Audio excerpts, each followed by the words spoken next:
Sari red colour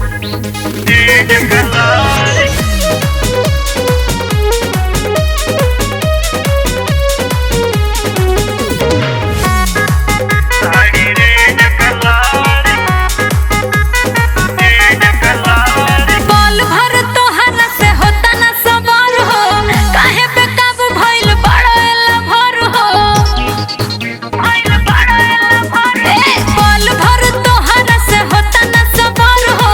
काहे पे काबू भइल बड़ा एला भर हो। जल्दी आवा तुम्हें देखब हम मान भर के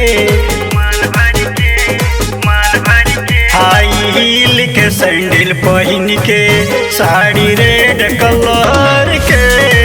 हाई हील के सैंडल पहन के साड़ी रेड कलर के हाई हील के सैंडल पहन के साड़ी रेड कलर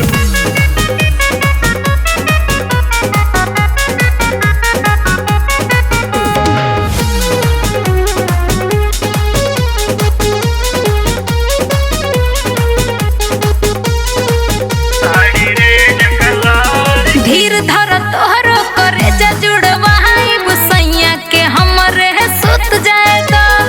अभी जरतावे दुहारे पे लाइट जान तो निशा पुत जाए तो ठेका ले ले करे पुत जाए तो धीर धर तोहरो करे जा जुड़वाई बुसैया के हमरे सुत जाए तो अभी जरतावे दुहारे पे लाइट जान तो निशा पुत जाए तो आवाए जान नहीं होता बर्दाश्त हो कर न देर हमारे अटकल बसास हो तनी छुए दहो जन होठे रसगर के हाई हील के सैंडल पहन के साड़ी रेड कलर के हाई हील के सैंडल पहन के साड़ी रेड कलर के हाई हील के सैंडल पहन के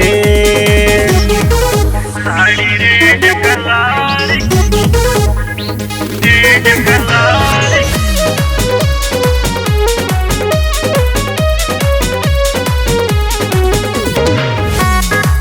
साड़ी रेड कलर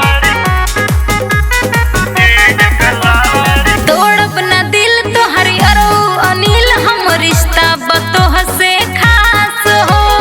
बाड़ा जे हमरे असरा में राजा रखब न तो है उपास हो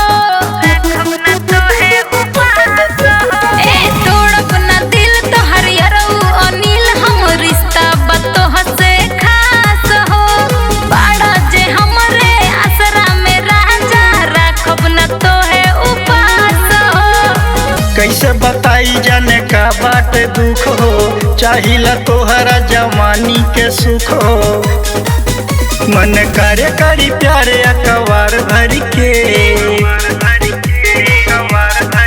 हाई हील के सैंडल पहन के साड़ी रेड कलर के हाई हील के सैंडल पहन के साड़ी रेड कलर के हाई हील के सैंडल पहन